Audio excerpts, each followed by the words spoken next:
and I was listening to my R&B jams and feeling really just, giving a lot of energy to this space. I was so happy that I was able to like kind of settle here before doing the work.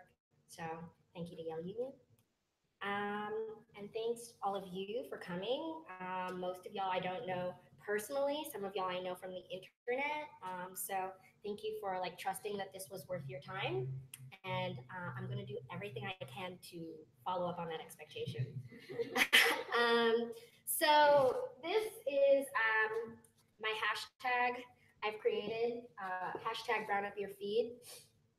Um, the experience of brown up your feed is yet to be fully determined. Um, Technically and specifically, what I mean by that is that there are not that many posts or users on the hashtag. So I'm really excited for moments like this that are. I would like to make this collaborative so that we can, as a group, figure out what it might mean to create an anti-racist attempt against a media company that operates under white supremacy. It's going to be tough, but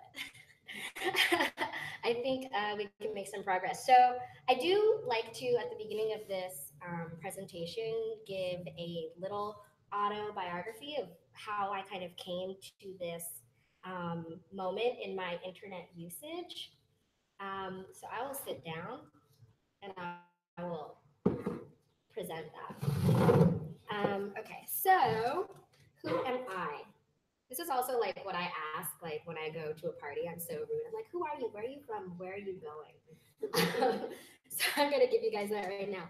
So when I was 12, I moved from the Upper West Side of Manhattan to Harlem. Have y'all ever been to New York by a show of nods? So y'all know that's like a brown up your lifestyle kind of move. And and I was living on 123rd Street and Fifth Avenue, which is just like 2 blocks from 125th Street, several blocks from the Apollo Theater. So it felt very much like, oh yeah, like I'm in the center of like Black America. And I had never experienced anything like that before. Um, and yeah, now it's a little different. There's like a Whole Foods on 125th Street, which is really, really sorely under resourced. But at least they have the marquee, I guess. There was 2 times before when I went, there was a Dapper Dan for Gucci billboard, which was like so wild. I don't know if y'all know much about Dapper Dan. Dapper Dan is the gentleman who like did all these like elaborate logo suits and looks for primarily like hip hop artists in the like late 80s or like 80s and early 90s, and then was sued by like all of these luxury companies whose logos he was using and like making way cooler stuff than they were. But now he's been kind of absorbed back into that system by being contracted for Gucci, which is like, I mean, he seems happy and he's currently like the mayor of Harlem. So I'm happy for him, but it's an interesting turn of events. But anyways, back to my autobiography.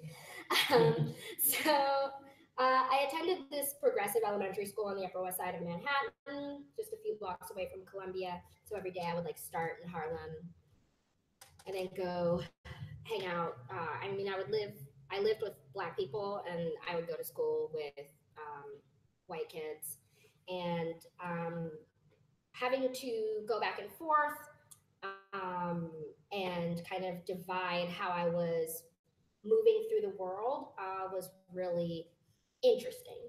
For example, when I was about like 12 and my body started to change, um, I would like walk through my school and like, I remember being teased specifically about like my lordosis, so like the curve in my spine. And I guess like all these kids, well, all these young white boys kind of thought I was like trying to stick out my butt. That was not the case. I just, I'm like West African descended and I have lordosis, which is, spine curvature in my spine, my lower spine. But when I would go back to 125th Street, like literally the moment I would like break from the threshold of the underground to the overground, it was immediate attention, and it was very strange to have those two kind of things back to back. So like previously invisibility, and then like a complete, a communication to me being teased about the non-comprehension of like my physical body, and like the non-acceptability of my physical body, and like the accusation that I'm doing something to sexualize my own body, when in fact it's like my literal spine. So that was like always an interesting kind of bifurcated social scenario that I would have to go in and out of day by day. At around this time, George Bush got elected, which was also weird because, especially in a place like Manhattan, which is such like this neoliberal beacon, people really were pushing the idea that like this was just going to be it. Like now we're all progressive, and I don't say that with like full confidence in what it means to even be progressive, but like I think that was kind of the narrative for at least my own coming of age period, was like the Clintons, and then it's going to be Al Gore. It's obvious. And I was really disappointed by that election. And like very recently before that, maybe a year or two before that, we had had in in New York City, we had had the murder of Amadou Diallo. So these are kind of like the impressions of what I'm starting to see as I'm coming of age. I'm starting to see my body being received very differently. I'm starting to see what conservatism in this nation looks like, what the right really looks like. I'm starting to see the right emerge. And I'm also seeing that even in a so called progressive landscape like Manhattan, that there are these moments of police and state violence that go without justice or excuse. Not that there ever could be justice or an excuse for that sort of interaction and loss of life. So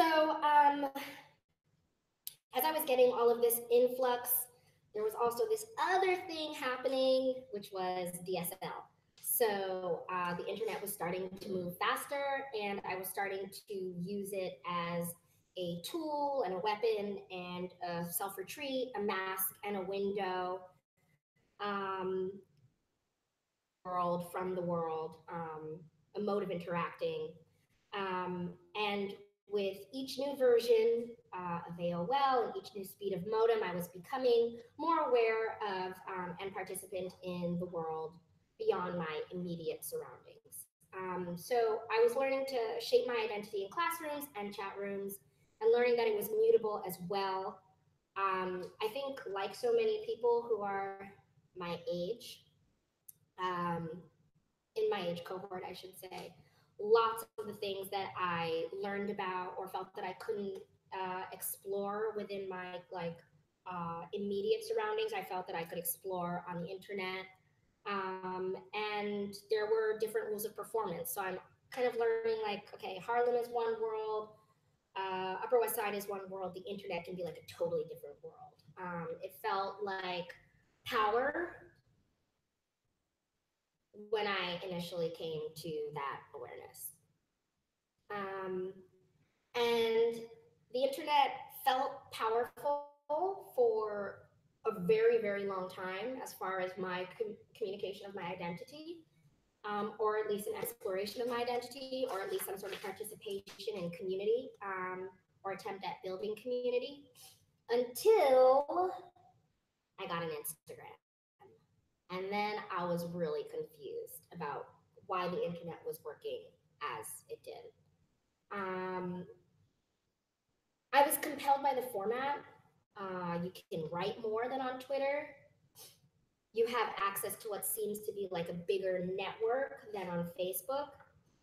Um, but frequently I would go on there and I would be sad if not triggered, to spiral deeper into anxiety and depression.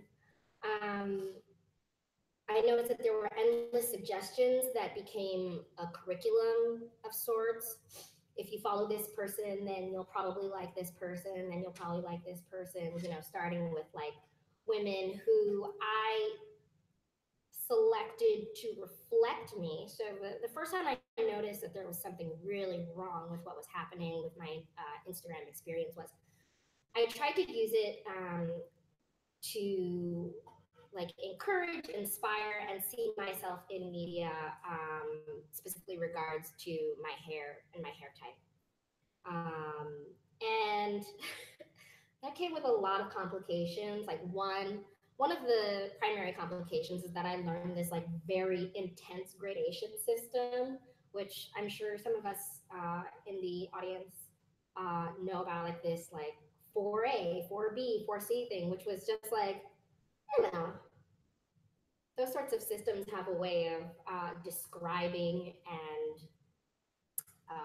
also categorizing such that they do not liberate. And I feel like with the natural hair movement, or something about the algorithms, or something about my behavior, maybe, um, led me to go from like people who look like me to people who look like maybe a little lighter than me, and then like it kind of just until I got to like a 3C type, which would be a loose curl on a far fairer person than I. And so I realized that there was something wrong with perhaps how I used the app. I'm willing to own my own internalized white supremacist actions, but I also believe that there is an invisible hand that is leading us to follow and encourage and attend to fairer skinned folks on Instagram. Um, so I joined in 2013, and here's where I'm going to start showing you visuals. Um, but first, before we get into before we get fully into the presentation, I want you guys to activate because I want it to be collaborative. So, so here is a self-esteem questionnaire, and y'all can participate in a couple of ways. One of the ways you can participate is to answer these questions for yourself, which I'll read aloud in just a moment. You can also go on your Instagram to the hashtag brown up your feed tag. And what you will notice, assuming I haven't been re-shadow banned. Ah, what a delight. Okay. So there are 3 slides which have some questions for introspection, responsible digital citizenry, and self-care. They are essentially the same questions that are up here on this slide.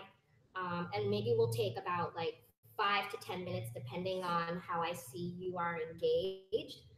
Um, Either thinking, talking with a partner, or answering in the comments of these slides. And you can take either one. And I'll go ahead and read them out loud now. So this questionnaire asks, how much do I use social media? Time, effort, and direction would be considered, right? So like how much time, obviously, but how much effort am I putting into social media? And also, what is the directionality of that effort? How do I represent myself on the web, and why? What are my favorite accounts, and what do I like about them? What is the production value of the photos in my feed? How do the algorithms determine what I see? And obviously, it's proprietary information, but if you would like to make an estimation about how the algorithms push you in one way or the other way, I'd be really curious to see how y'all experience those. And am I getting my needs met online? So let's go ahead and we'll stop in 5 to 10 minutes. I'm gonna watch these posts, and also if anybody like just wants to chat, I'll leave my post here at the didactic helm gladly. Just let me know. Just be like, hey, I have an idea. And y'all can chat. That's the idea. I'm gonna turn it off.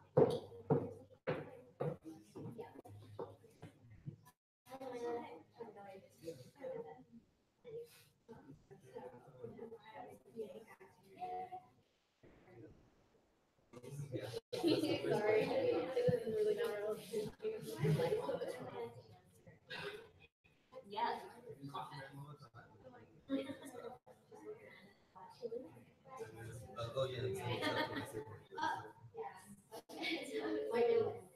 Yeah, okay. Yeah. Well,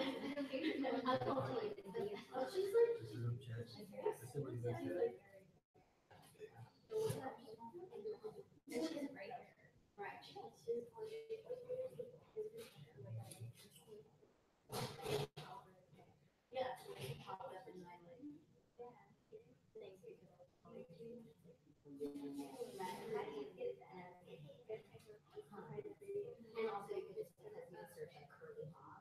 Probably. Oh, no, I haven't looked at that. So, oh, y'all, so if you go to top, it will reset, you go to reset. I just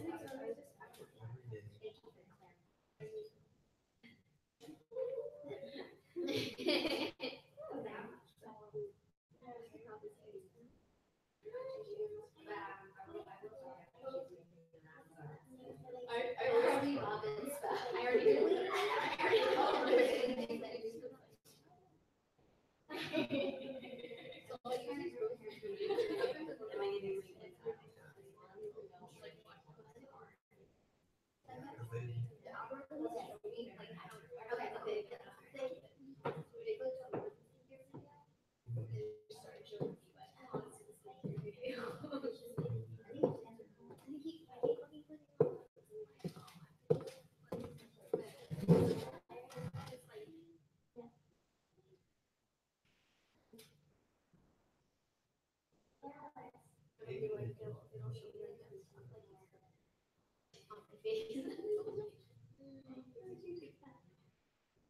Okay, so I think we'll take about like one more minute and then we'll come back as a group.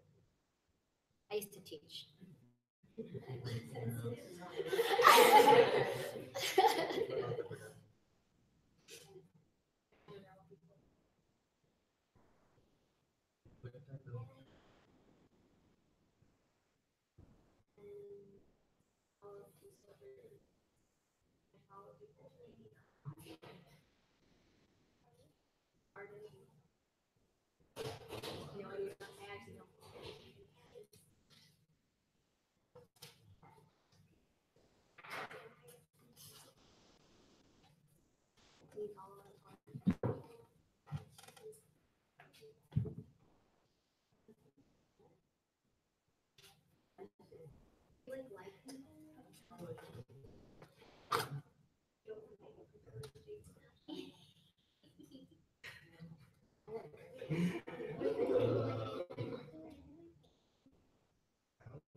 I don't like a lot of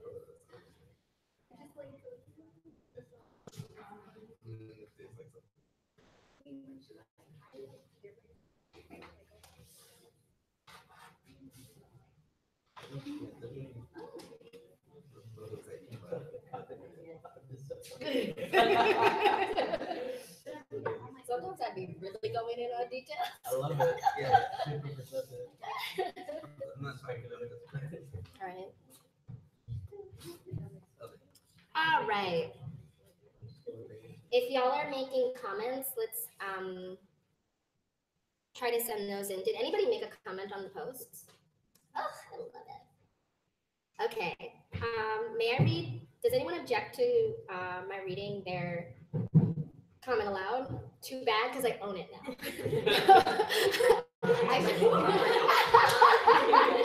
No, real talk. Instagram owns everything we just said. But okay, let's see. Um, I'm just going to read down this comment. So these are all responses to the questions for introspection, responsible digital citizenry. I'm unsure I know what my online needs are anymore or if I ever did. Wow, starting really deep. I feel like I'm required to meet the needs of the internet more than anything else. I'm addicted to social media. I check it when I wake up. I check it when I take a shit. I check it right before I shut my eyes for rest. It takes up too much of my time, and I wish I could use more of that time drawing, writing, or sleeping. I even use social media during a movie. I choose to be lazy with effort, and other days I feel inspiration. It depends on how badly I was treated in society that day. My direction depends on my experiences in public. I love to complain on social media because the ones who are closest to me no longer want to hear it. So therefore, I choose social media as my outlet for the public to judge me. It's true. Mostly, I use social media to look at art, but it's nice also sometimes to just see the faces of people that I haven't seen in a while. And I use social media all day. Yeah, I'm a social media addict. Um, Is that a comment or is no, I'm sorry. This is me talking now. I'm a social media addict. Yeah. It looks like there's okay. I exist in on the web in many different Instagrams. Wow. Primarily two separate accounts, one for pictures of my face and friends, and one for aesthetic BS and friends who don't need to see my face. Thank you to everyone who contributed online. I would love to open it up to folks who didn't make comments but have opinions or feelings about these questions or ones they saw on the feed.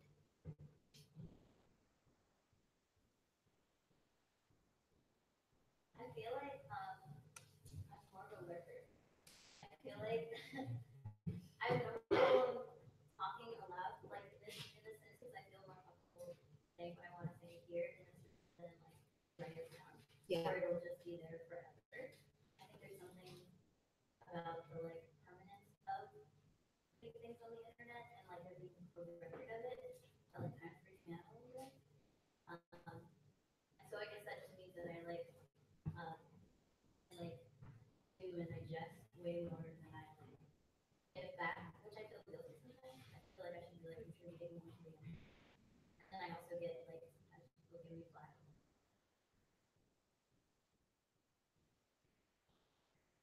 I'm like, I can't remember that. I just never wrote it down. I'm also bad at that.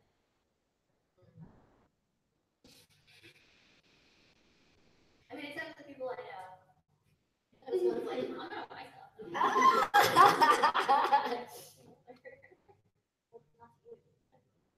Anyway. Thank you. Yeah.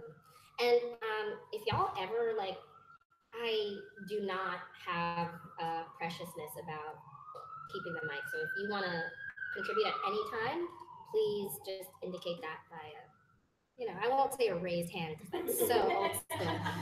It's like or you can get creative about getting the attention. So let's go back to a brief history of Instagram. So in 2010, Instagram was born. I always do feel like this really messed up connectedness to the birth of social media. I'll say because I I went to Harvard summer school when I was a kid. I was like really about it. I was trying to do it, and I had this TA who was in a blocking group. So that's like a large group of people that you live with at school. Who was in a blocking group with Mark Zuckerberg. and was like, some guy in my blocking group just started this thing. And we were like, cool, that's awesome. And it's a great idea. It's changed the world as we know it. It's like crap allegiance to it, um, in a way that it's like an evil that I feel is proximate and somewhat well known. And then throughout my own matriculation, there were folks who were major capital investors in like the very early days of Instagram. So it always felt kind of like the media conglomerate in the backyard, you know. But so it was in 2010 that Instagram was born. Um, and when Instagram was born, it was on iOS only. There were 10 million users in the first year. Something that I find obviously pretty interesting structurally about that is that it's expensive to have iPhones. So obviously, to have it only on iOS and not have it roll out to Android for 2 years is an advantage for a lot of people to learn and set up kind of a society of iPhone users who are able to use this app adroitly. And in 2012, right after they opened it up to Android, they changed the terms of service policy, adding the following sentence: to help us deliver interesting paid or sponsored content or promotions, you agree that a business or other entity may pay us to display your username, likeness, photos, along with any associated metadata and or actions you take in connection with paid or sponsored content or promotions without any compensation to you, which basically means that Instagram owns everything you post and they can make money off of it. Which, in my opinion, gives them a vested interest to do so many things, which I will elucidate throughout this this presentation. But it also gets into this trap idea of authentic advertising, which has become like the birth of the influencer movement, right? So like it's not Brad Pitt who's selling us something. It's just like a regular person just like us who uses Instagram just like us, and we're just as likely and welcome to become participants in that influencer culture. So um, authenticity becomes a bit of a concern. Um, So as users were growing, so were advertisers and obviously usership. The last counts of Instagram users totaled ultimately 800 million as of September 2017. And of those 800 million, talk about addiction, 500 million daily users. So most people who have an Instagram go on it every day. And that was like a year ago, right? Yeah, it's October 2018. The last count that I researched was it was up about 100 million in April. So assuming that same rate of growth, there's likely about a billion Instagram users at this point, if not more. And what's really interesting about this to me is that in 2016, Business Insider reported that Instagram had 500 million monthly users in 2016. So what that means is that it is becoming more addicting, or we're becoming more addicted to it. There's more advertising. And sorry, as we've seen these changes, we've also seen changes in the terms and services and how the app itself operates as we interact with it. So in 2016, we also had this like big shakeup of the non-chronological timeline, which is the point where people really started to notice, like, oh, there's a certain thing being put in front of me at certain times, and it is being ordered in a way that I'm not entirely certain of, and not certain if I'm comfortable with it, and not certain if I'm being seen per the way that I used to be seen on this app. And then in 2017, there were unofficial changes. There are changes so frequently to the algorithm now that is mostly user reported. So Instagram doesn't just come out and say like, hey guys, the app is going to act a little differently. You're going to notice different engagement, or you're going to notice that different things are coming up on your feed more. It just kind of happens. And because I follow a lot of people who see themselves as interacting on Instagram, but not necessarily being uh, I'll say media privileged. Um, is that's pretty much the only way that I'll find out that there's been like an algorithm change, is just by user reporting on the app itself, and just like a clarion cry of like, okay, I'm noticing that nobody's liking my stuff anymore, which also psychologically is like a real smack, right? Because I mean, business wise, I'm personally somebody who promotes their craft on Instagram. So like, it's my money. I'm not pleased about, my marketing efforts ever being curtailed. But then also, I do have that rush when I get likes. And so when that stops or when that changes, it certainly makes me like pause and question, like, is it not hitting? Did I not look cute? Is my lazy eye showing? So, um, it's really interesting how these algorithms mess with our self esteem. And there's not a ton of clarity around that. Let's go to the next slide. So I started to analyze some of the problems or the pitfalls that we can see if we just look at a really simple history of Instagram, that which they make public, and there's so much that they do not make public because their algorithms are proprietary, right? So if I knew their algorithm, the idea is that I might be able to create an app that's just as appealing and addicting as Instagram is. So they're not ever going to be forthcoming. I'll say this right now, though, because I believe it. And I know the feds are watching. That if cigarette smokers at a certain point in time, if there was a movement to require transparency about what is included in a addictive product such as cigarettes, I see no reason why. Like, let's say it's for worker productivity. I see no reason why we as a people cannot demand or start to make the movement such that we can understand what the ingredients algorithm are to this addictive substance.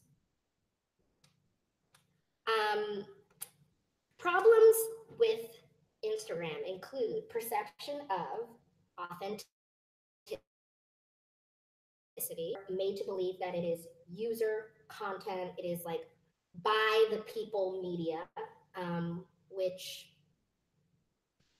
I mean, authenticity is a really problematic term as is, but I think it's difficult at this point, with as much advertising presence as there is, to claim that like all of the most successful Instagram media is just authentic.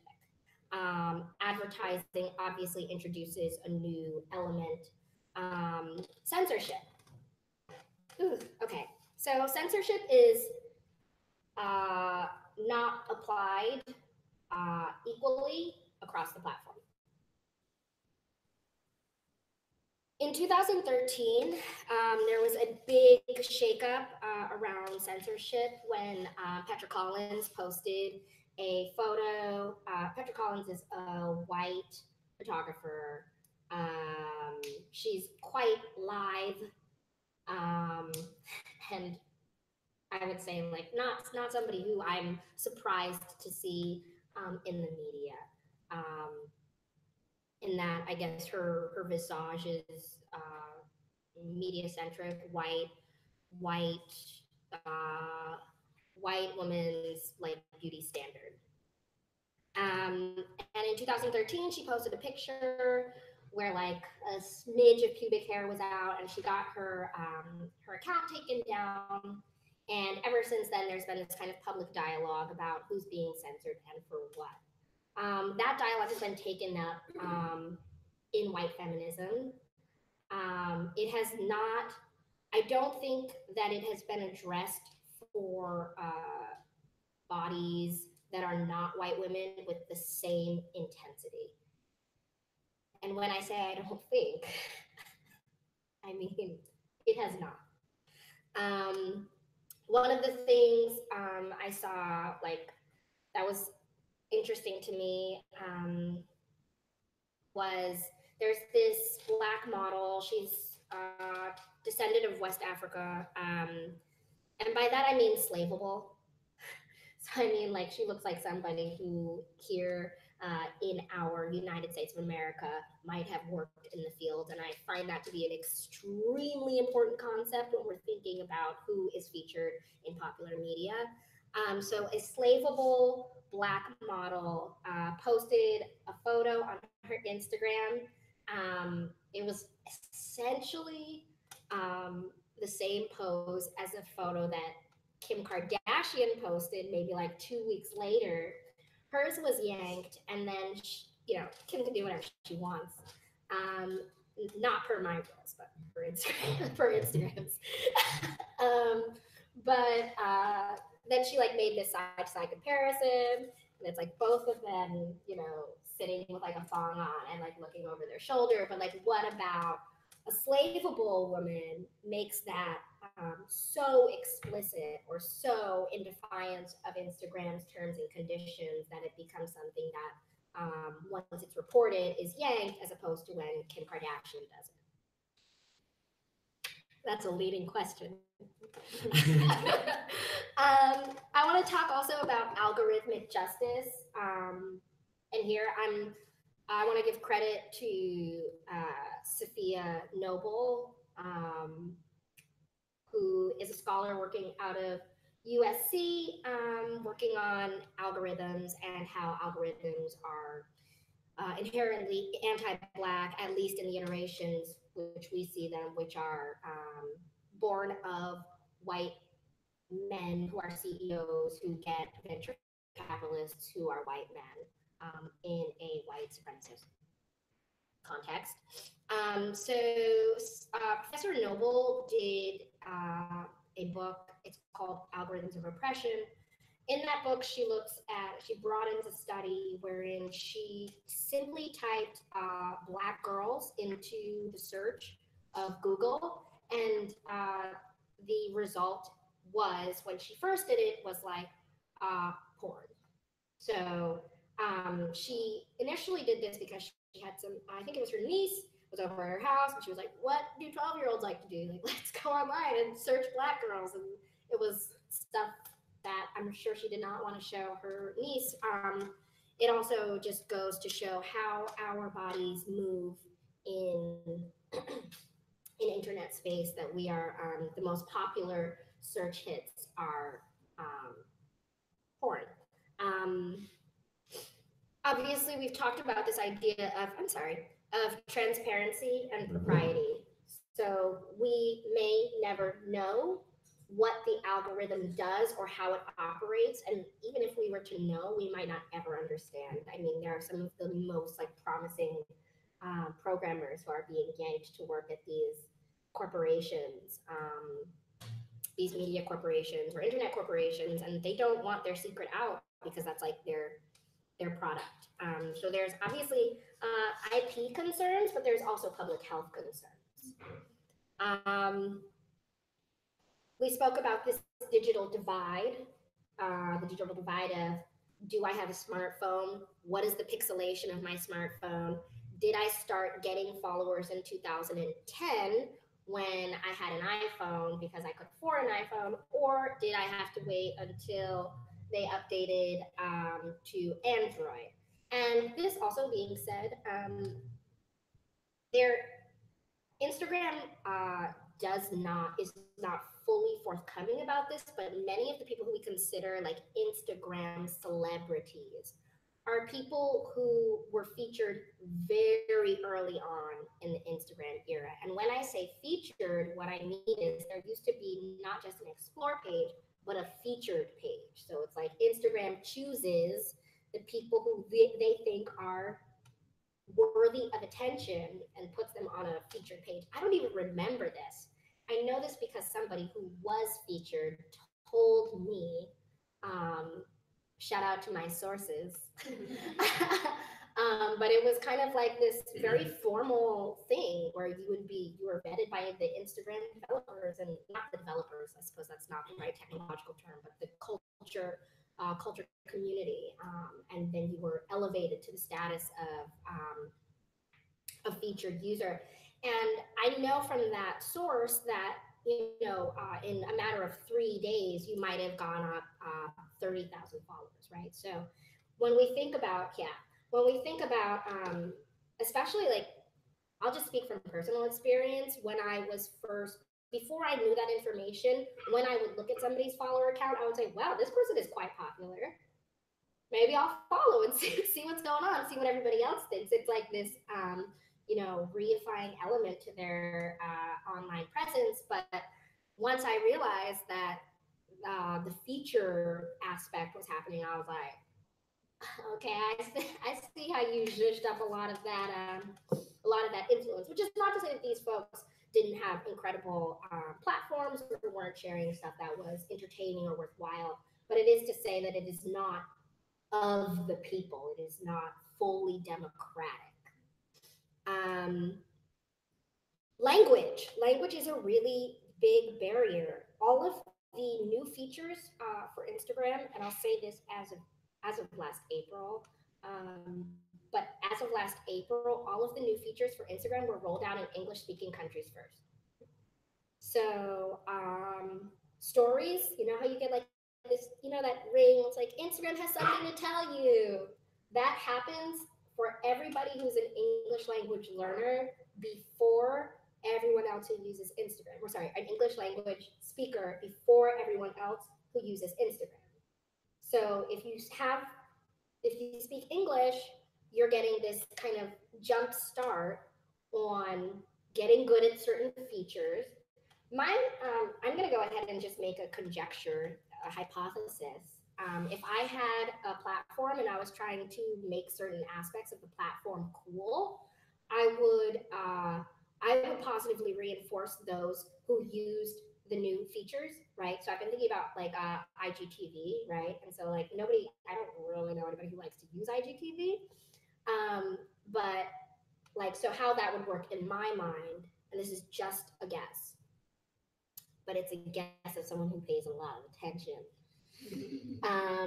My guess would be that folks who posted things to IGTV would get a boost in the algorithm and come up more, such that that would then reflect back on Instagram, and I would see like, oh, this person with 100,000 followers is now posting on IGTV. Now IGTV must be cool, right?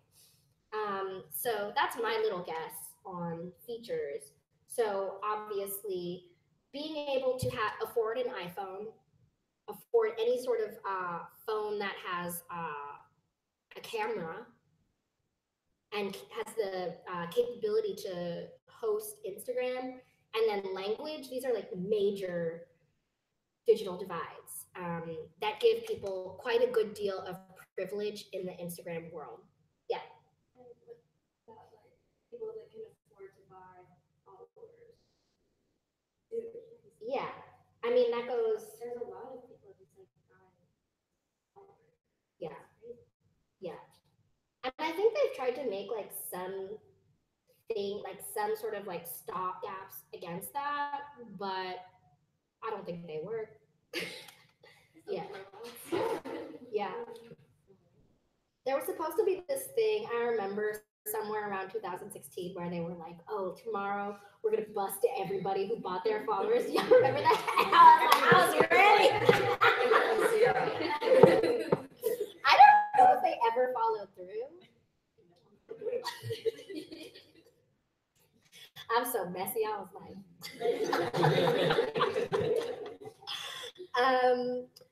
yeah. So obviously, all of these things like language specifically, being able to afford certain phones, fall under the heading of white supremacy. And this is without even getting to the point of like how we perceive bodies, right? Like this is all like level one structure. This is before me and Kim Kardashian like go toe to toe and see how many likes we can get. Like, um, and then of course there's this issue of addiction, which is very, very serious.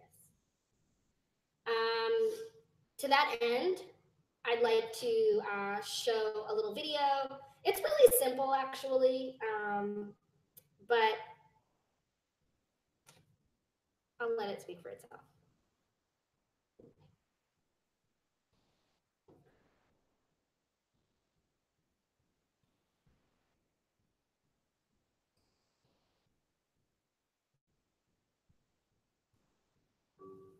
We are all addicts, all hooked on a natural chemical produced in our brains. We get a fix, experts say, when someone likes our Instagram picture or the retweet notification pops up. That goes back to something called dopamine, which is found in lizard brains and in every animal all the way up to Homo sapiens. Although humans do have higher levels because we eat more meat and fish. This drug dispenser is pre-built into our bodies. What one clinical psychologist calls the Kim Kardashian of brain chemicals. It's like a part of my job on Instagram. It's the reward and pleasure dopamine is linked to love, lust, sex. It's involved with things like motivation, attention, movement, addiction. It plays a role in just about everything that happens in your life and brain. Too much dopamine can result in addiction to whatever behavior triggered the increase. Here's how it works. Technically, dopamine is a neurotransmitter. It's a messenger carrying information from one neuron to the next. That could be, oh my God, just saw chocolate cake. I love this cake, and more would be even better. Physiologically speaking, dopamine could be a toxin or elixir. For instance, secretions in the prefrontal cortex improve your working memory, but it's delicate. Too much or too little can damage memory. It allows you to focus and pay attention. Too little can trigger ADHD, even Parkinson's. Drugs like cocaine and amphetamines allow extra dopamine to remain in your brain longer than normal, resulting in heightened feelings of pleasure and more of the drug. It not only rewards us, but it also makes us anticipate that future pleasure, like that first frosty bite of the second piece of cake. Big tech is well aware of how this works. It's the pleasure pain repeat cycle. The author of The Hacking of the American Mind, who's a medical professor, writes, technology, quote, is not a drug, but it might as well be. It works the same way. It has the same results. He points out, tech can cause stress in the brain, which can in turn lead to addiction. Here's how that works. The stress shuts down the prefrontal cortex, the executive part of the brain, which normally limits dopamine and our sense of pleasure or reward. When the brain gets used to a higher level of dopamine, it wants us to keep seeking out that addictive substance or habit for more. This is called the dopamine loop, and it has real life effects. Post something on Facebook, and chances are your friend's going to begin to like it or comment almost immediately. Send a text. Getting a quick response can be a short burst of ecstasy. Dopamine starts that seeking behavior in each example here. Then you get rewarded, which makes you seek even more. Do it again and again and again. It's hard to stop. Chances are you've checked your email, or at least thought about it in the past few minutes, or Twitter, or both. That's not technology knocking. It's your brain. It likes some dopamine. Now,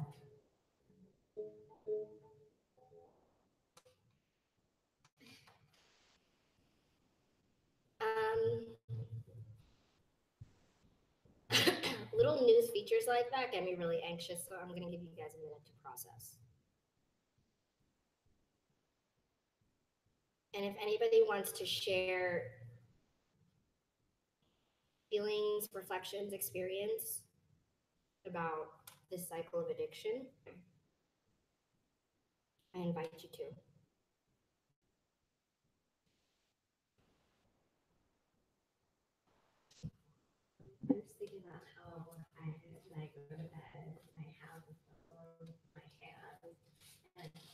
you know, and it's like it's gonna blow up. I feel so sick from this stuff. I'm like just like staring, and sometimes I go back in and out trying to find something new, just something new, and it does feel like, yeah, I can understand relate the two addictions in general, just having to seek more and more, and not being enough, and not being fed enough. Yeah. Like I'm getting sick from just holding Yeah. our device in general. I definitely have had moments of physical sickness. I think I'm better able to like identify them now because and so now when I feel like that, I feel dizzy actually sometimes, and I think it's partly the motion aspect of it.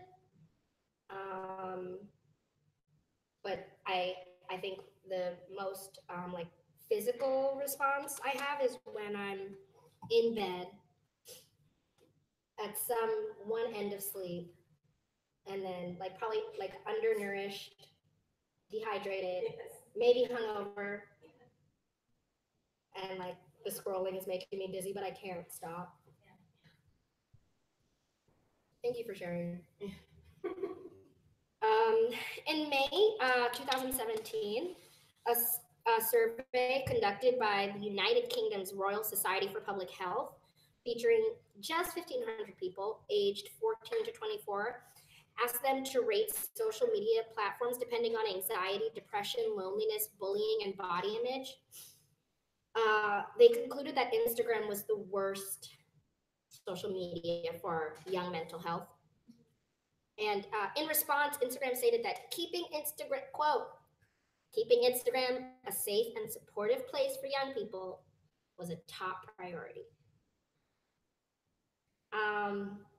One of the things that they've rolled out recently on iOS 12 and above is the timer. So when I can finally afford that phone, I'll be able to keep myself more mentally healthy, apparently. Let's talk about the foundational concepts of brown up your feed. So here's what I'm trying to do. I love Instagram. Don't get me wrong. And I've been like shit talking Instagram for about an hour. I really love Instagram. I was a classroom teacher before I was an internet community academic. And only by using this app proficiently have I been able to change my career. Now, I won't say definitely, because I will find a way when I want to. But the app has enabled me to build community.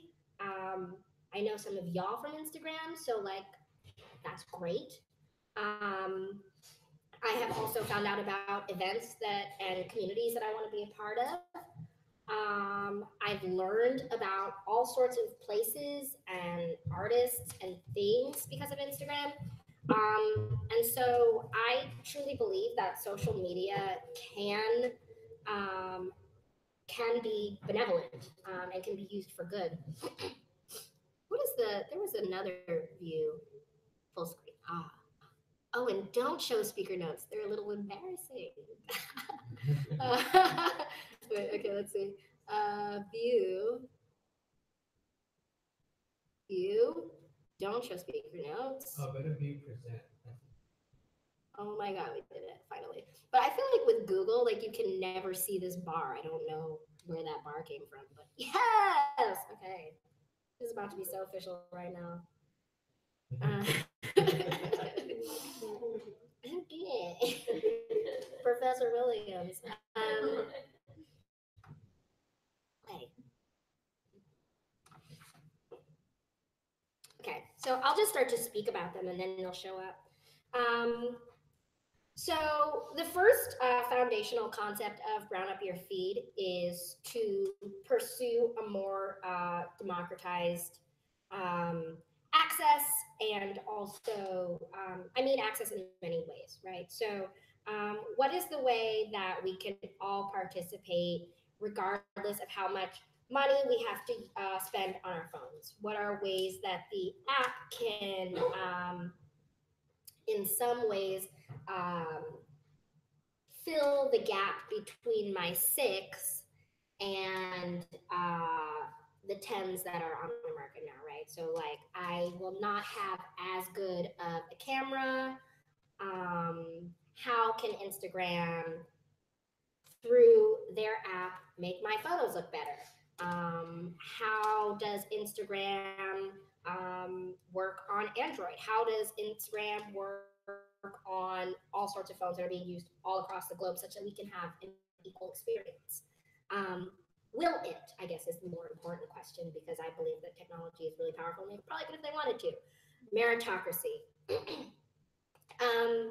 I think part of like the enormous appeal of Instagram, and something that makes a lot of us attract, not us in this room, but of the 1 million some odd users, um, I believe that we're attracted to the concept or the vibe of meritocracy, which is this idea that like if I just post sexy enough, well styled enough, well lit enough pictures, I too can have a reality show and not have to make work.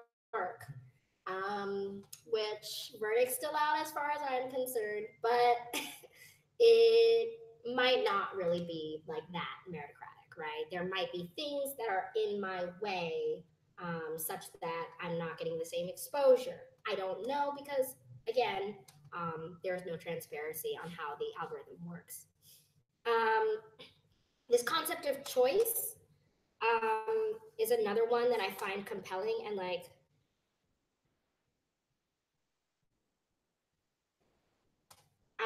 worthwhile as we think about how we might restructure an internet that is more ethical, or a social media that is more ethical. So as I talk to y'all about like this hair type, I'm gonna kill it.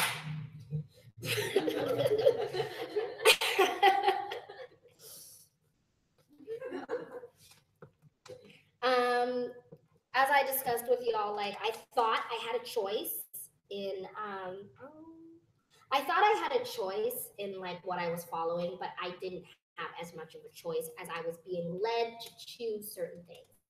One of the things I think that we underestimate that's really, really powerful is like whenever you follow somebody, you have a drop down menu with a horizontal scroll of a bunch of people you should follow. Where does that come from? Yeah. And like your explore page, like I had this moment on my explore page where I could not stop seeing white women doing hip hop dancing. And I was livid because like, okay, no offense, anyone can dance hip hop. It's just I don't want to like only see in my explore feed bodies that do not look like mine, first of all, doing the art practices that are traditionally derivative of the experience of slavery, as I see it. A long arc of history, but you know, like that's how I see the culture of hip hop, and so it is offensive to me when the people being featured for that culture are not the people who inherit the drawbacks of carrying the bodies that created that culture. Um,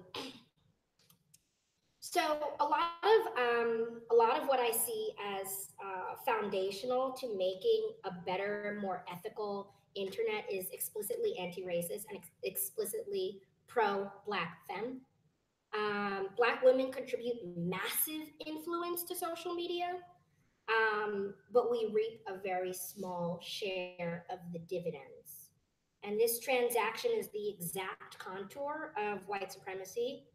as it has functioned in this nation and globally, in our unseen labor, in our structural inability to utilize our own cultural genius, in lowered barriers to intercultural access, we are left underprotected and over overused. Um, and this is something I see as a common experience for many people who do not fit a white, cis, heteronormative, media privileged physicality. Um, I believe that technology can be benevolent, though. Um, so here I just have like a little photo of some protesters from Arab Spring, and I'm really not good at history, so I'm not going to try to be. But a large part of communication was facilitated by Twitter during that movement, and that's something that, first of all, I don't know if we could ever repeat it, but it happened. And so Brown Up Your Feet grounds a generation of ethical, anti-racist, intersectional social media users in a challenging conversation about values, images, and personal performance. So this is my response to my depressive, dizzying episodes. Um, when I think about activating Brown Up Your Feed, I'm thinking about how it works on multiple fronts. One, I believe that seeing uh, Black bodies, Indigenous bodies, um, creates, in different ways, creates empathy. I was just recently, was I might have been last night. I've been thinking about how this concept of the super predator is built into so many people by something that is almost very similar to how we use the feed, where it's like flash images, like 5 o'clock news, an African American man, 5'10", right? And they show that like illustration, and then they unflash, and then they go to the scene or whatever. But we are always getting this really quick, like physical information of like West African criminality, like multiple times in a newscast, right? So like, how are these split second judgments and exposures matched with concepts, allowing us to consider certain people in certain ways? And can we become more empathetic if we see different sorts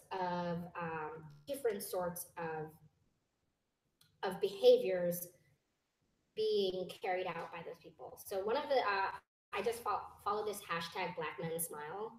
It's a super simple principle, right? Like if you expose yourself to enough Black men smiling, you will not support a system wherein we can be murdered for selling Lucy's, right? So that exposure perhaps is something that we can be intentional about, and maybe, just maybe, it can lead to justice.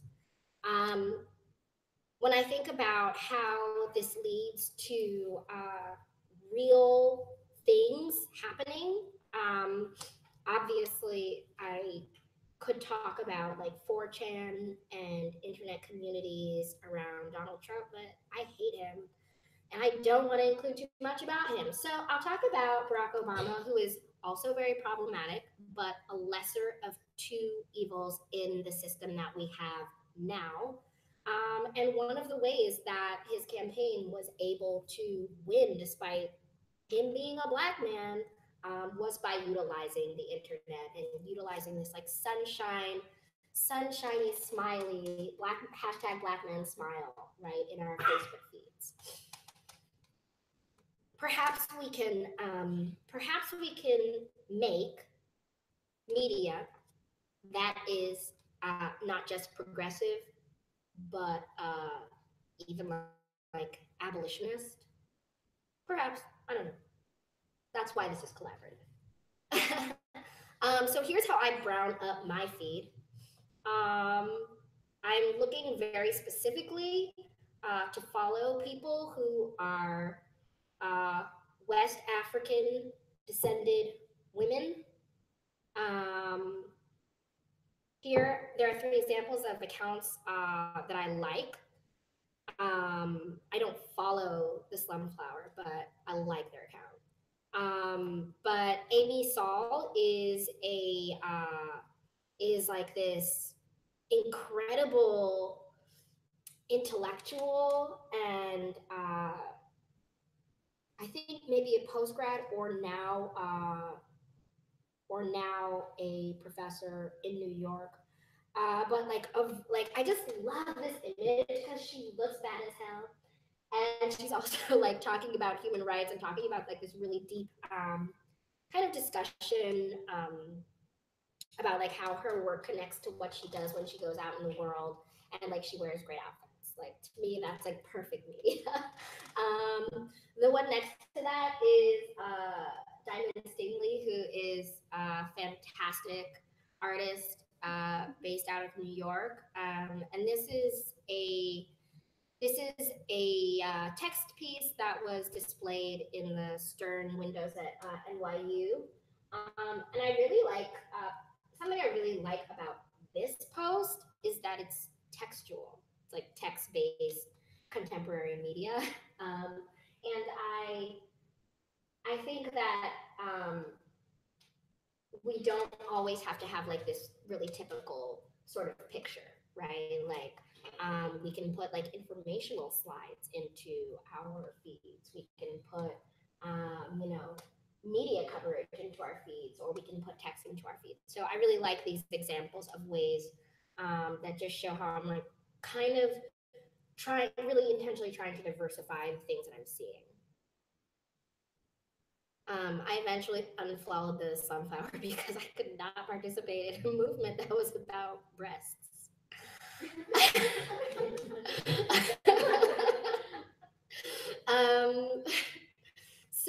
um, and then there's also like the creator element of like, what am I sharing that is my feed that I'm browning up?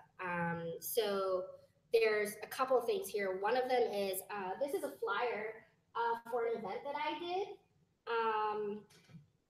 Because I promote myself, because I believe in myself, and there should be Black women on social media just believing in themselves and talking about their speaking engagements that are going to happen.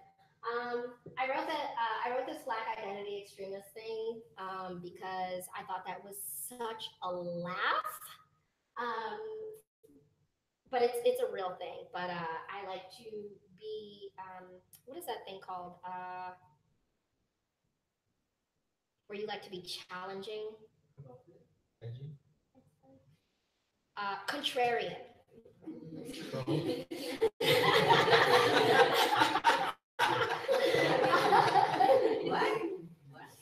um, yeah. And I also put a link to my PayPal because I deserve to be paid for my work. I put this post by Bella Dominicana, who I think is just such an excellent account. It gives me so much comfort.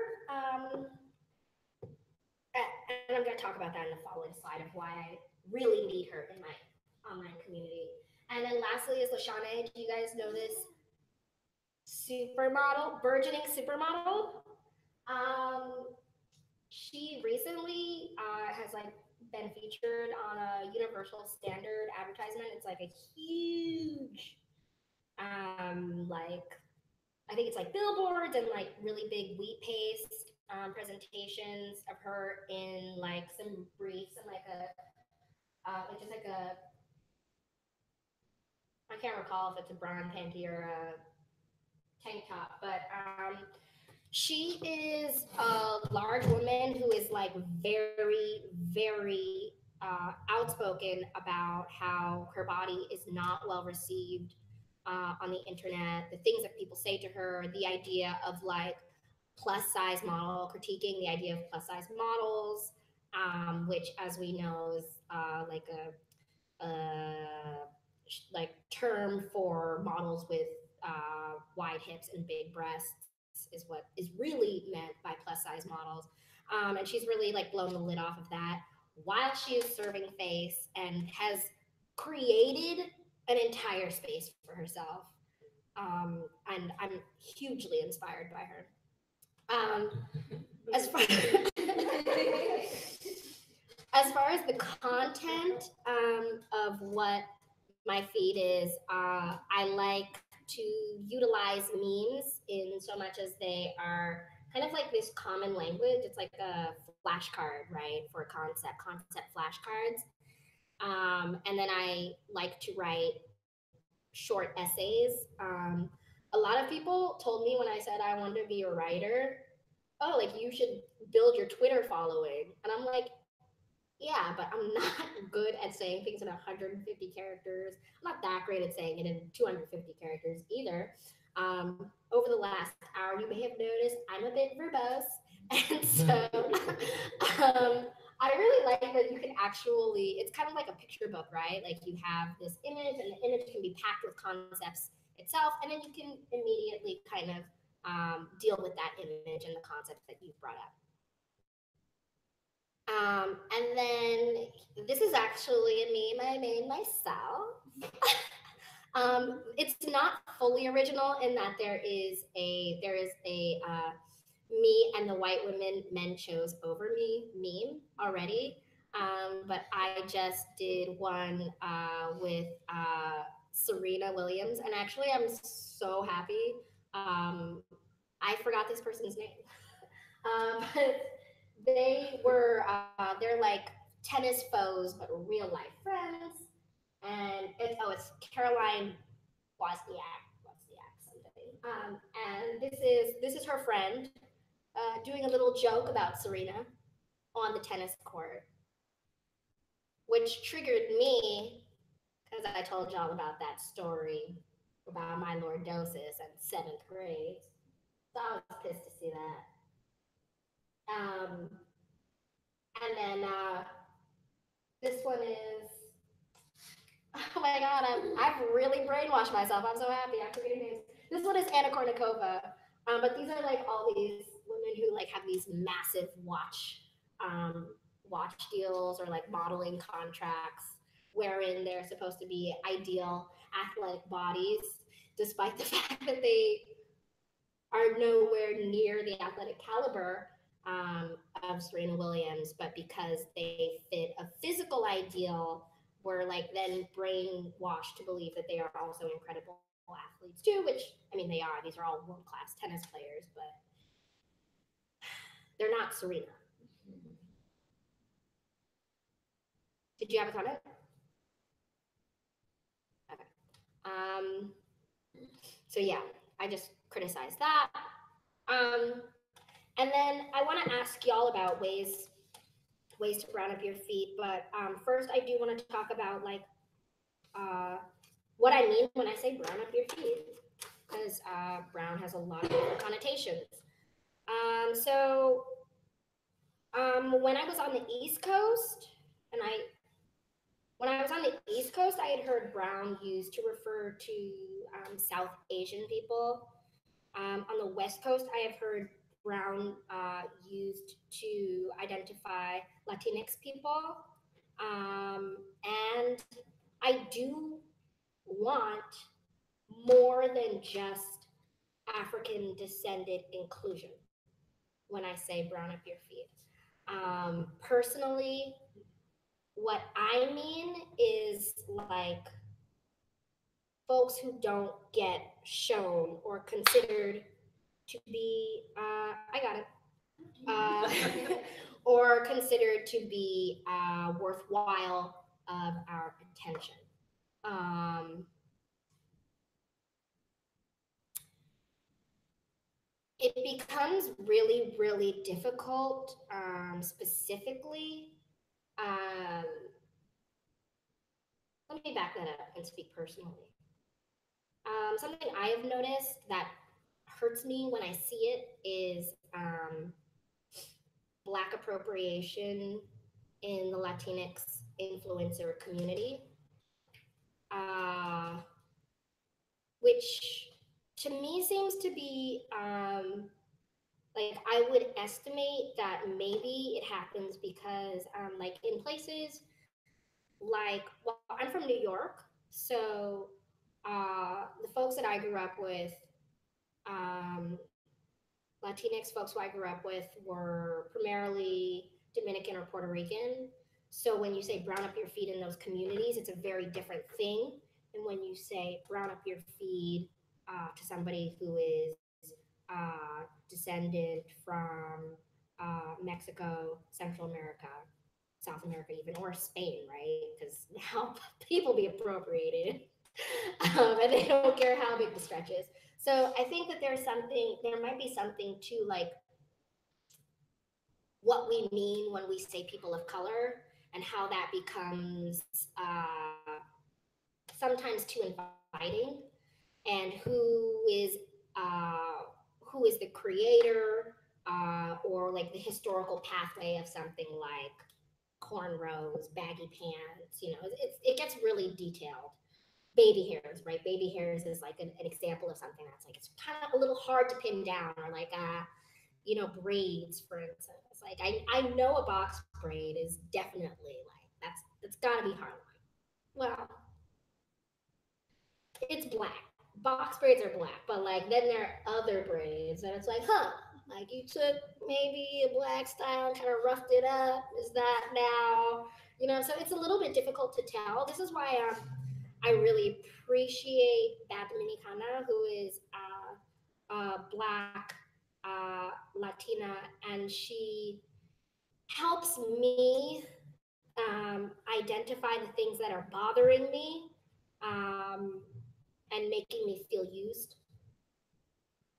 Um, so yes, I do want it to be inclusive, but it's like one of these things where it's like always having to ask, always having to test. Like, am I prioritizing Latinx people who are slicking down their baby hairs and look phenotypically effectively when they walk down the street white? Or and then am I like patting myself on the back, like, yeah, I browned up my feed. Like I have such an ethnically diverse feed.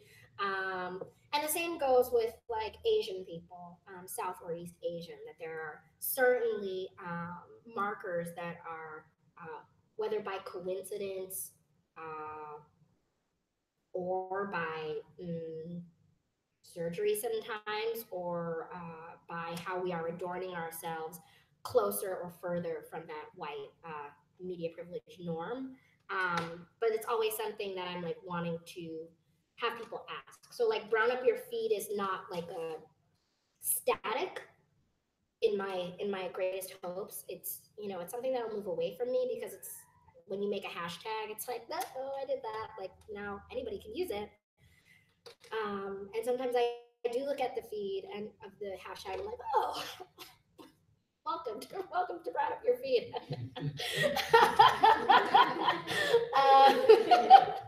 But I would like for it to be more of a protocol, a questioning protocol, than a category. What do y'all think about that?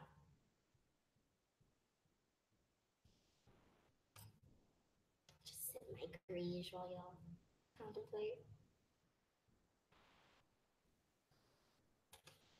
I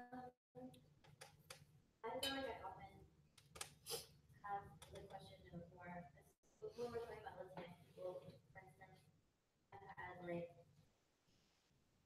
white Mexican people, or I'm Cuban, so like white Cubans be like, I'm brown, but it's like just because I feel like, yeah, with Latinx in particular, because if you speak Spanish, I feel like people automatically associate that with being brown. So people of those Spanish descent are white, like literally. Yeah. So I feel like there's always that weird space. So weirdly on top of that, like this thing that we know was called as dark skinned Africans right before they came here. And like that's still an internal project happening within Spain, constantly trying to erase like most of their infrastructure that kept them all the way up until 1400 was from Mhm. and like their rulers were like and it's like it's still like a very hotbed issue, and that's why like Spain and like Spanish people, even among European, look and are the way that they are and have like those stakes because like these racial projects that we're trying to talk about, like, and I have seen like the thing where people were like, oh yeah, I'm definitely gonna prioritize brown people. I was like, oh yeah, my homie over there, oh they're white passing, oh they're white passing, oh they're white passing. Mhm. Oh no no no no, they're actually from here, they're actually from there. Oh she's from South Africa. Well, why is she blonde? Right. Um, yeah. So I like definitely with Brown, I definitely like I feel the potentiality for anti-blackness to like Mhm. rise again because we Mhm. definitely see that like the term people so often Mhm. erases the experience and the specificity of like happening on it. So Mhm. I think it's still important. Yeah. I like just really quickly. I like brown because it's a verb. So I always think of like there always can be browning. Yeah, I don't know. I'm Canadian, Ghana, and my ancestors are brown, and I don't know, lighter skin, definitely white passing, and I know I grew up in the Bay Area where like there were a lot more people like myself that were mixed, and we always had that pride, and a lot of us are second generation where our parents, didn't speak Spanish in the home, for many reasons, because of racism and just assimilating to the American culture. And so for me, growing up, I was always tell you're brown, like that was very much important. But it's definitely I feel like it's definition is changing over time, and also I'm recognizing more of my past, my privilege, because I also came from an educational background where my parents were both first generation Americans, and we were educated and have particular privileges. So it's like really hard to understand, I guess, as a mixed person where I stand with it, but I definitely feel the pride. Like, when I hear music, it's like blood, it's like rushing. Yeah. So for me, it's like very more like the indigenous. It's like I have to say, I don't know, it's complicated. Yeah. It's like I have to stand down. Hmm. Yeah.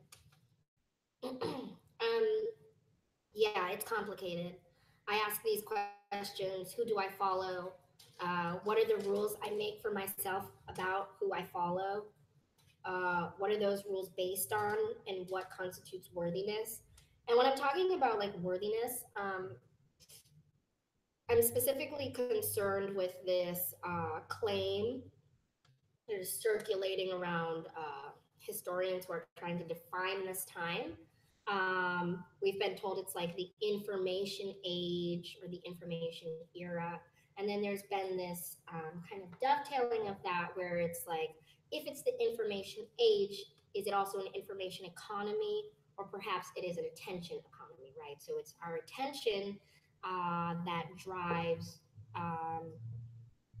resources, dollars at this point, which so many of us have experienced with, or like at least I've experienced with like just trying to legitimate my own practice and feeling like, oh, well, if I have more followers, it will make more sense when I approach this, group that they can make money off of me and that we can like be in a financial agreement. I'm bringing something to the table. I'm bringing eyeballs, right? So attention is now a commodity.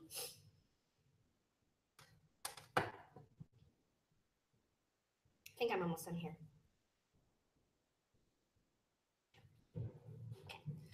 So yeah, rounding up my feet is an ongoing aspiration, and I don't think I'll ever um, stop trying to figure out how to like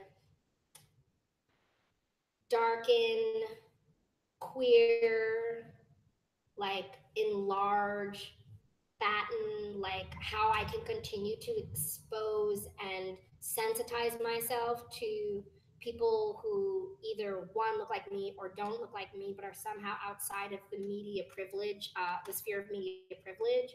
Um, my ultimate goal is to build collaboration and community and engagement. All of these things here. Um, because I find that like very stimulating. Um,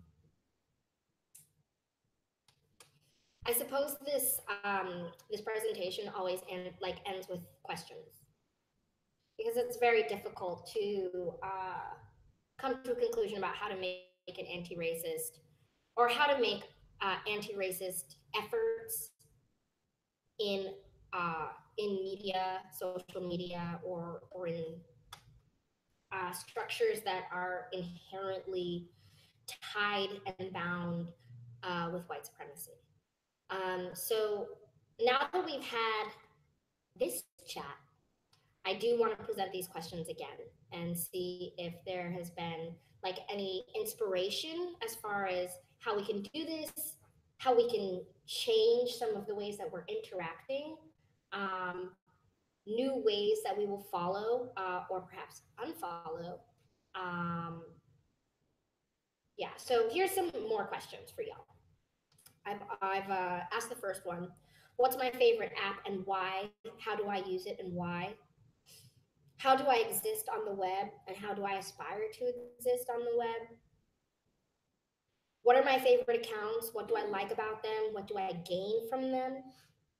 How do they ask of or from me, right? Like, what do they want me to do when I engage with them? Can I participate in these worlds, right? So, like, if I'm looking at like a Kim Kardashian. For a half a second, I was following Kourtney Kardashian this year. I think I saw a great outfit and I was into it. And I was like, well, she's the least loved Kardashian. It's justice.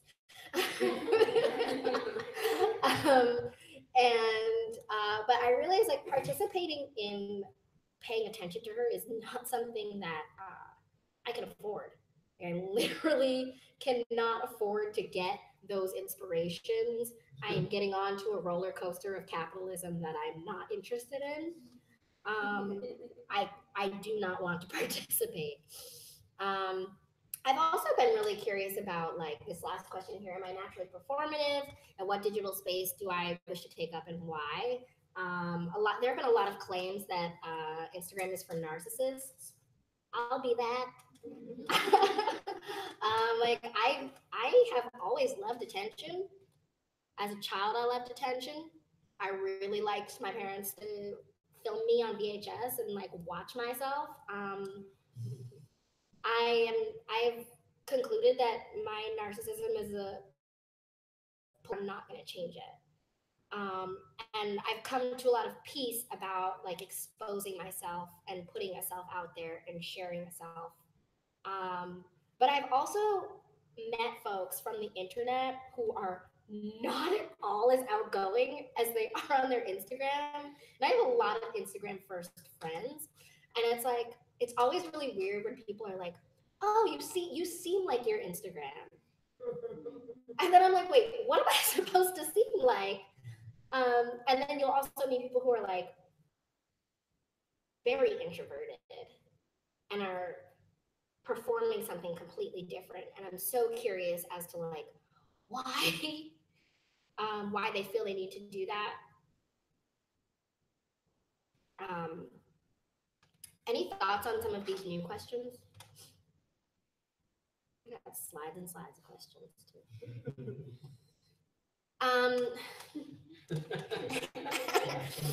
Which elements of social media have escaped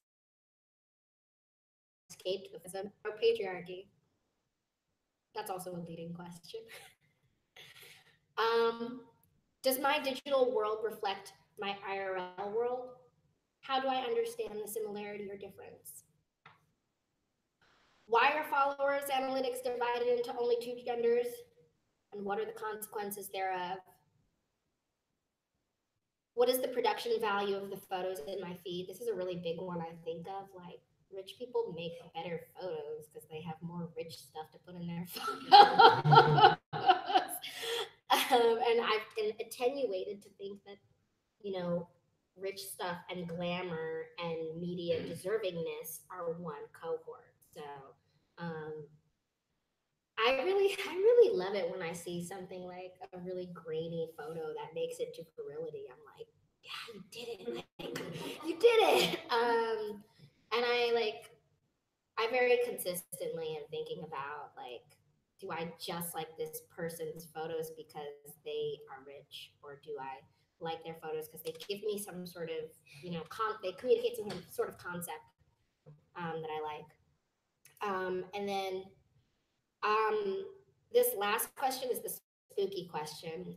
Not only how do the algorithms determine what I see, but how does knowing or not knowing keep me safe or unsafe, satisfied, and or participant? Lastly, I want to encourage you guys to unfollow some of the white people you follow. Um, I say that because we are so used to seeing white people, and we think that's what we're supposed to see on a screen. Like, we think we're supposed to see certain things on the screen. Like, sometimes it doesn't even look better. It's just white. And so I've displayed this template. It will be on my account. I'll leave it up there for y'all if you need some guidance on how to unfollow some of the white people in your feed. It also works for your skinny friends, your rich friends, your mainstream attractive friends. I hope you can understand that I need to unfollow you. I can understand how it would come off personally, but I want to let you know that it is not about you. I'm becoming conscious about what media I need to feed myself, and thus I'm going on somewhat of a social media diet. Let's talk IRL if you have any questions. They're not ever going to talk to you. Love me.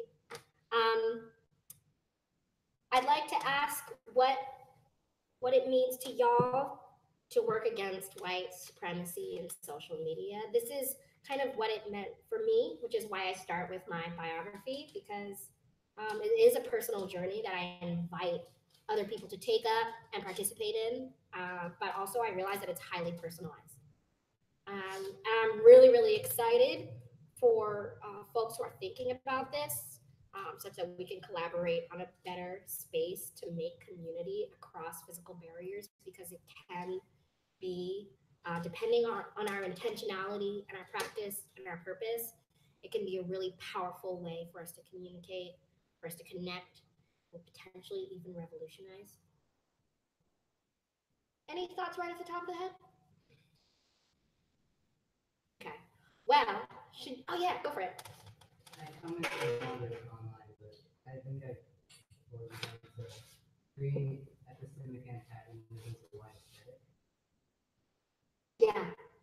And like in terms of like the read, like Shay, specifically as like a form of like serial critique that really like wears down like what really point out like the genocidal and like genocidal Yeah. characteristics of white affect, of like what the That sounds fun too. Thank you for sharing that. All right. Yeah. No. Okay. In 2000, I had a similar, I don't know, feeling or impulse, the brown on your feet, but not nearly as like broken down and eloquent as this. But It's not a competition. but I feel like you were articulated everything that I was feeling in the moment, that they were just like nebulous feelings that I didn't know how to describe. But I had this similar brown on your feet moment, but for Tumblr. Because when Tumblr first came out, it was like a very specific look, and it was called like pink and white girls and like pictures of clouds and stuff. And I was like, yes, yes. And was like consuming that, and then I just felt terrible. Mhm. And I even there's at one point where I like made this declaration, this post on Tumblr, and like I told all the people that look like me, and like I'm gross and I'm feeling terrible about myself and everything in the world, and like not skinny enough, boobs are too big, blah blah blah. Um, then I consciously like went and unfollowed all of the like started building more of like a like feed.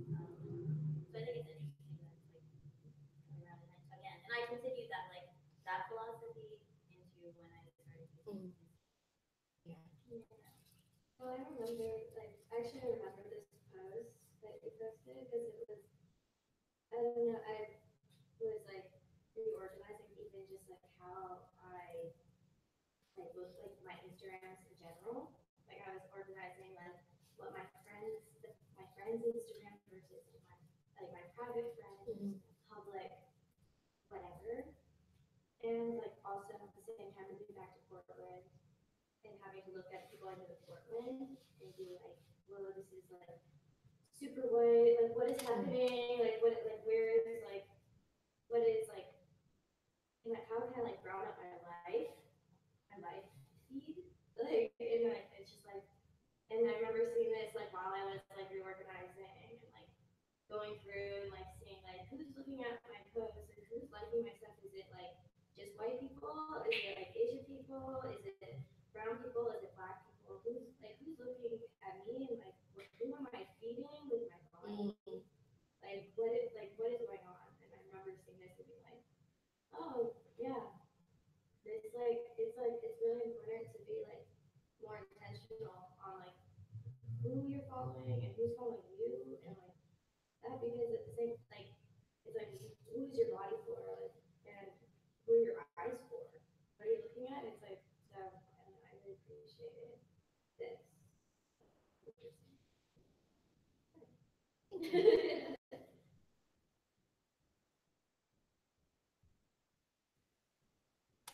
It's like thinking about how much of our lives social media takes up, or just like media. It's kind of alarming because it's become like a dimension of like, our existence, and like how so much of white supremacy is like surrounding us, engaged with it, like with it online, and like it's kind of scary. Like to realize like how much of my life I've spent like looking at a screen, like liking things or swiping whatever, and so I think it is really important, like being able to opt out, like by disengaging. That you know, we can't get away from the white supremacy around us, like and it's still like on our phones, like you know that's scary. So we try to get away from it in ways that we can, like the ways that we.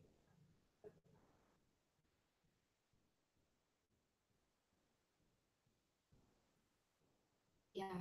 All valid strategies. Um, all right, that concludes my presentation, and I really look forward to. I just look forward to the world that is like potentiated every single time that we connect around this topic. So thank y'all for what you've contributed in attention or thoughts or statements or questions. I really do appreciate it. It makes this so much stronger. Hopefully, y'all will follow the hashtag, round up your feed, and you can follow my account if you like. It's about the movement. And yeah, just once more, thank you to my incredible hosts, Homeschool. This has been a pleasure. Thanks, guys.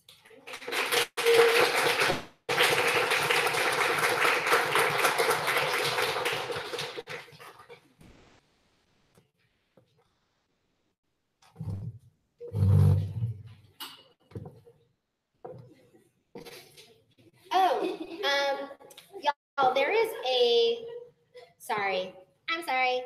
I should have mentioned this. There is a merch table, and there's several things on the table. I'm gonna talk about mine first.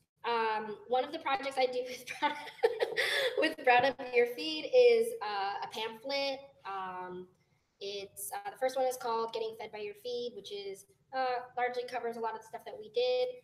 Maybe you want a relic of what we talked about. Maybe you want to give it to a friend. It makes a great Thanksgiving present. Also, we have the phenotype dysmorphia and you pamphlet, which is specifically I wrote this for a show that was running at the same time as New York Fashion Week and criticizes the idea of models of color, who we all know are tan models. Yeah, that was really fast. And then we also have a text by um, Brandon Holmes. A bunch of Brandon's names. He gave a homeschool talk 2 or 3 sessions ago. His names are $1. All the proceeds from the sales will go to Mandy. I've got like a little book here for 15, and then the most recent homeschool publication for the S1 show, Shut Up to Completion. And these are the books, so support Mandy, or just give her money directly. Yeah, you can do that as well. And please like say in chat. Yeah, we have snacks and alcohol and stuff. Thank you all.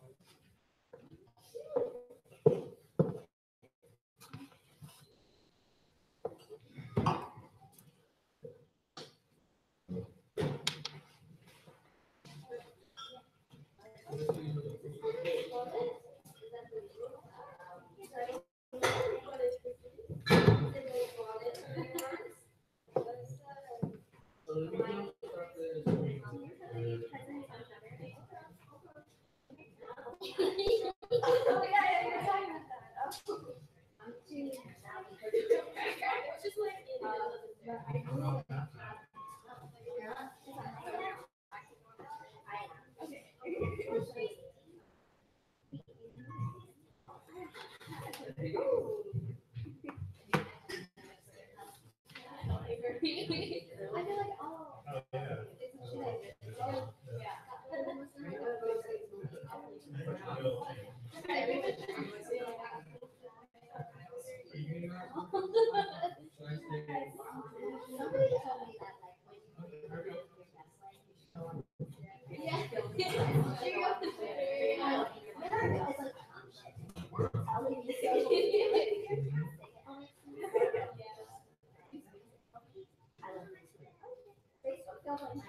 Mandy, what's your campus?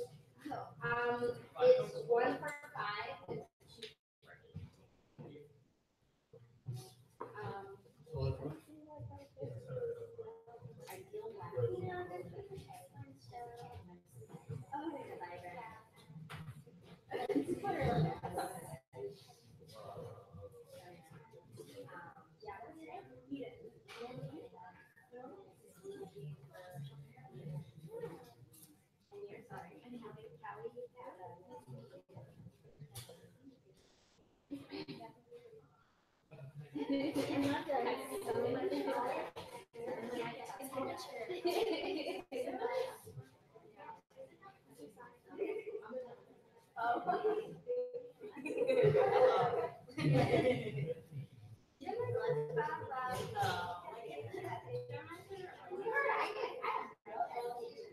Okay, good.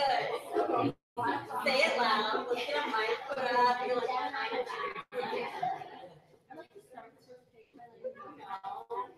here's my flow chart. What's gonna happen today? Please do. I do this for every time I have a mic. Like, I'm Scorpio rising, so watch out. I should definitely have that. Yes.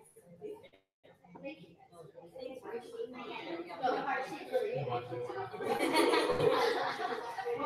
I'm Ella. Nice to meet you. Paige. Nice to meet you. The last question, how can I find even though like I don't know if they fall on your social media, but they're connected to your social media. Because your Instagram can be at a long and like they stop and actually respect it. Like even if I found them technically attractive, like I no longer was irritating that, and that changed the way that I was like engaging with dating as a person. And like, you look at their Instagram and oh, this like, hiking, like, and it's like, he has a dog, it's a dog. Like, but yeah, and then we like, no, and like trying to challenge myself to like not do that sometimes. Or like put things in, right? Or like put things in my bio that are like purposely like I really close dudes on some level and see like the reaction to it. So I think social media a weird little relationship. I would love to know more about that. Yeah. But actually, when I came here, it's just like,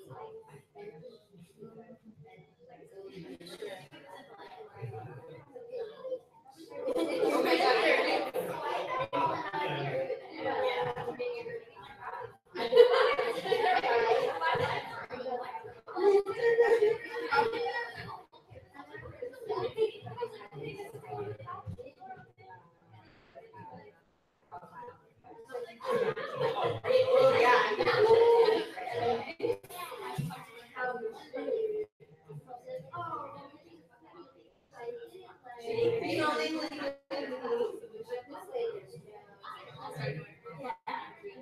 dating apps are so because my bio on Twitter is like pro ho, anti-off, and like and then I was like, ooh, okay, who does like this by saying that someone that I'm like and they're like secretly in love, or you never know that, right?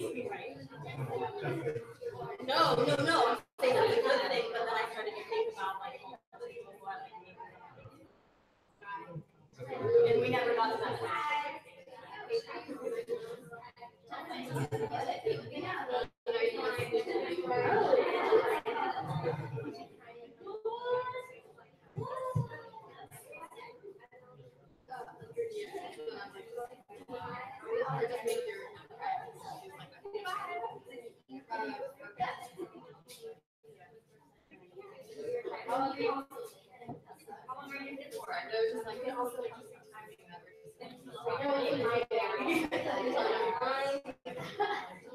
You killed a pretty flash for it.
I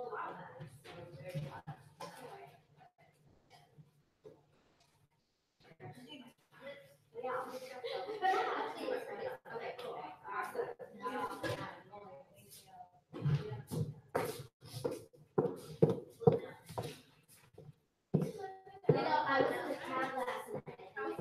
I think well, I take you to the place, so there's also You're like, excuse me.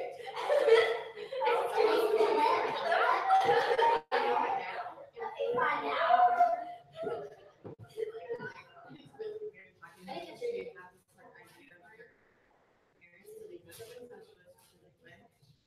So my other friends just like roast her so hard.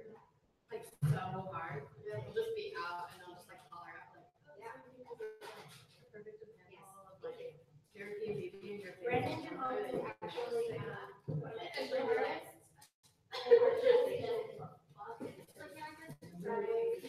Like, you know, oh, I was just like, I can't even like remember the last conversation we had, but it was something about forgetting things.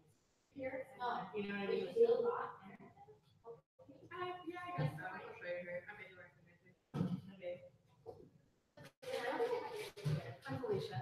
Yeah. Nice to meet you. Thank you so much. It was awesome. Yeah. Yeah. What do you mean by that? The Suicide Girls is like a porn